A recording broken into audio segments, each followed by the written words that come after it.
bakal datang. Tapi alhamdulillah insyaallah kedua mata yang terbuka hingga saat ini untuk menuntut ilmunya Allah, kelak akan menjadi saksi di akhirat, menjadi mata-mata yang dihalalkan oleh Allah untuk memandang wajah indah baginda Nabi besar Muhammad. Saudara-saudara, karena waktu sudah pagi, sedikit saja yang ingin saya sampaikan. Hadirin sekalian yang dimuliakan oleh Allah Subhanahu wa taala. Qala Rasul sallallahu alaihi wasallam, "Mathalul mu'min fi tawaddihim wa ta'atufihim wa tarahumihim mathalul jasad idza ishtaka minhu 'udwun tada'a sa'irul jasad bis-sahri wal humma." Nabi kita baginda Nabi besar Muhammad, beliau bersabda, perumpamaan seorang mukmin di dalam saling mencintai, di dalam saling menyayangi, di dalam saling tolong menolong, mathalul jasad, bagaikan satu jasad, bagaikan satu tubuh, bagaikan satu badan. Apabila ada sebagian anggota tubuh, apabila ada sebagian anggota badan, apabila ada sebagian anggota jasad yang merasakan sakit, maka seluruh anggota tubuhnya akan merasakan rasa sakit tersebut. Saudara-saudara, saya tanya, apabila kita punya gigi sakit, maka apakah gigi yang merasakan sakit hanya gigi saja atau seluruh tubuh merasakan sakit? Seluruh tubuh. Oh, sakitnya minta ampun, itu Maggie Z bohong itu. Dia bilang lebih baik sakit apa? Lebih baik sakit gigi daripada sakit hati. Lebih baik sakit hati daripada sakit gigi. Kata siapa? Mending sakit hati daripada sakit gigi. Saya sakit saya gigi udah 2 minggu, sakitnya minta ampun. Nah, gigi kita sakit seluruh dari ujung rambut sampai ujung kaki merasakan sakit. Jempol kita sakit, nggak mungkin hanya jempol itu saja merasakan sakit. Seluruh tubuhnya ikut merasakan sakit.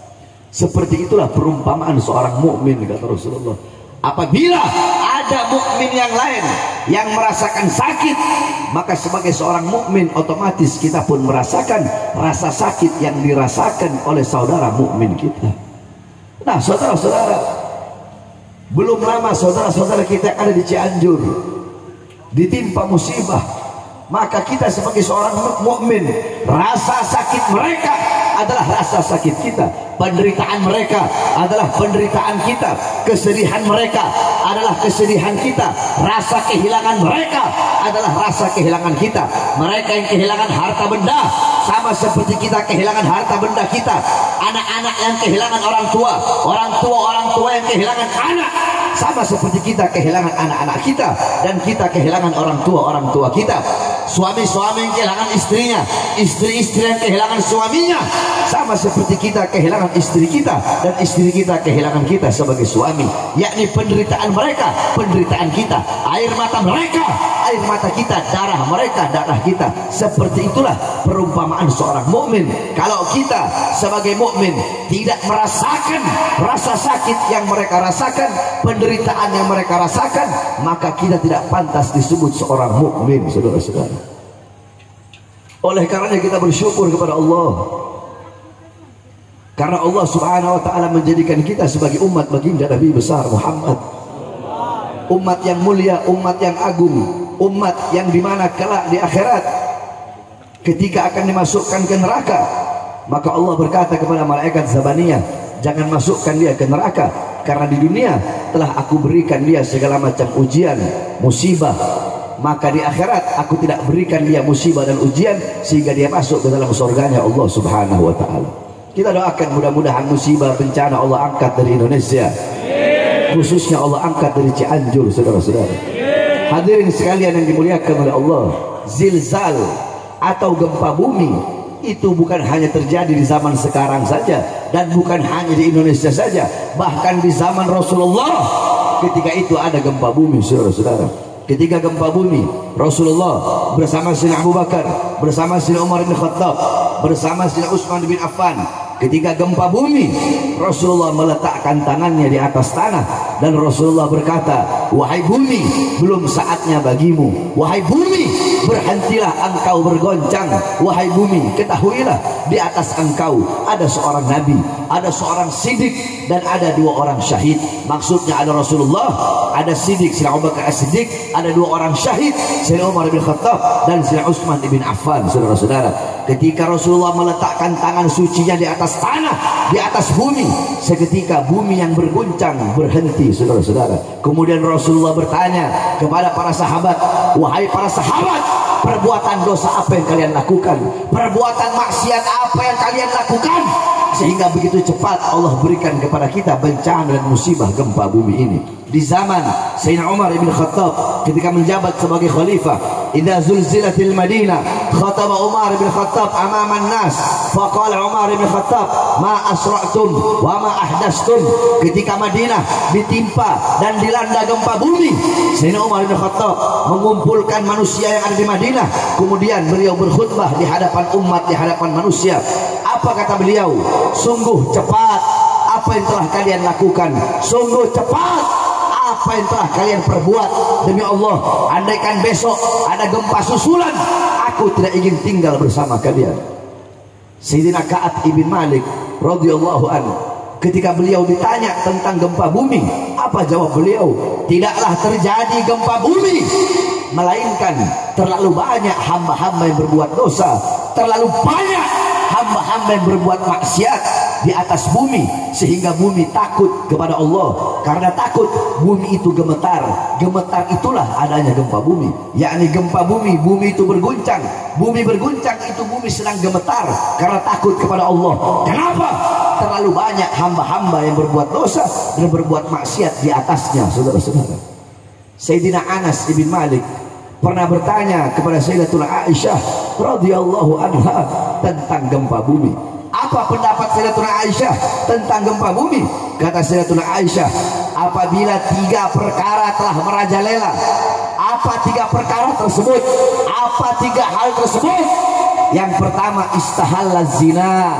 Apabila zina telah menjadi sesuatu yang halal, zina dianggap perkara yang halal, pagi, siang, sore, malam, tidak yang tua, tidak juga yang muda, siapapun, laki-laki, perempuan membuka aurat, laki-laki, perempuan memamerkan aurat, perempuan yang telanjang di pinggir jalan mempertontonkan auratnya, memperlihatkan auratnya, laki perempuan pacaran, pelukan, ciuman di pinggir jalan, pelacuran di mana-mana, orang berzina tidak punya rasa malu kepada Allah, terang-terangan mempertontonkan perzinahan mereka di hadapan manusia. Saudara-saudara, zina adalah dosa yang sangat besar.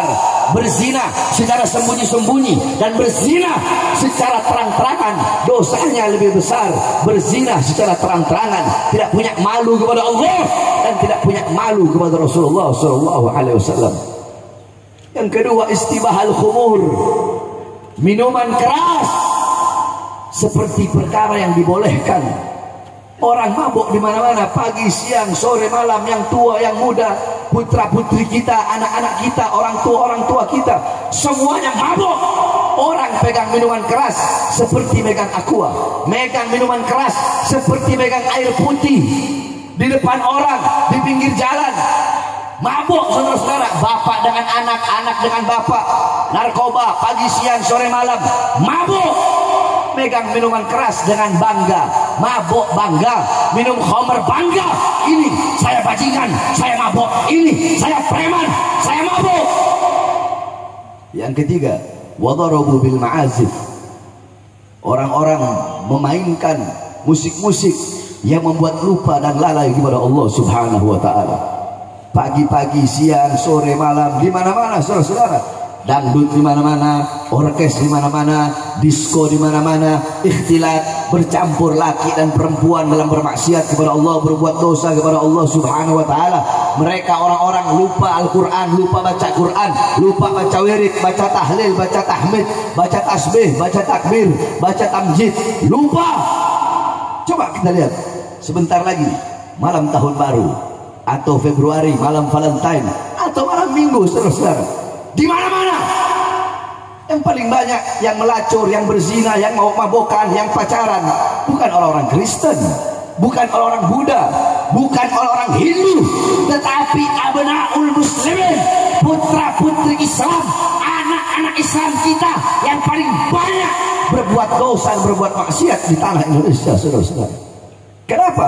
Karena kita sebagai orang tua lalai di dalam mendidik anak-anak kita dengan pendidikan baginda Nabi besar Muhammad. Makanya apabila Allah kasih bencana, Allah kasih musibah, jangan bertanya kepada Allah, ya Allah, kenapa kau berikan gempa bumi? Kenapa kau berikan gempa bumi, kau berikan tsunami, kebakaran, tanah longsor, banjir? Jangan bertanya kepada Allah, jangan engkau bertanya kepada Allah, tapi tanyakan kepada dirimu, tanyakan kepada diri engkau, tanyakan kepada diri kalian, tanyakan kepada diri saya Bahar bin Smith, tanyakan kepada diri kita, tanyakan kepada para ulama, para ustaz, para kiai, para habaib, para pemuka-pemuka agama, tanyakan kepada para pemimpin-pemimpin majelis taklim, tanyakan kepada para pengurus-pengurus masjid, tanyakan kepada para ulama-ulama kita, tanyakan kepada para pejabat, kepada para aparat, kepada para pemerintah, tanyakan mulai dari RT, RW, lurah, camat, bupati, wali kota, gubernur, menteri, presiden, tanyakan kepada mereka perbuatan dosa apa, perbuatan maksiat apa yang mereka lakukan, ketaatan-ketaatan apa yang mereka tinggalkan sehingga mengundang bala, bencana dan musibah dari Allah yang melanda bangsa, negara dan rakyat Indonesia, saudara-saudara. Tanyakan kepada para ulamanya, tanyakan kepada para ustadznya, para kiainya, para habibnya. Kenapa para ulama yang jadi ulama kontrak, ulama yang jadi ulama amplop, ulama yang jadi kera-kera bersorban? Kenapa para ulama-ulamanya menjual ayat-ayat Allah demi kepentingan perutnya? Kenapa para ulama menjual, menukar akhiratnya demi urusan-urusan dunianya?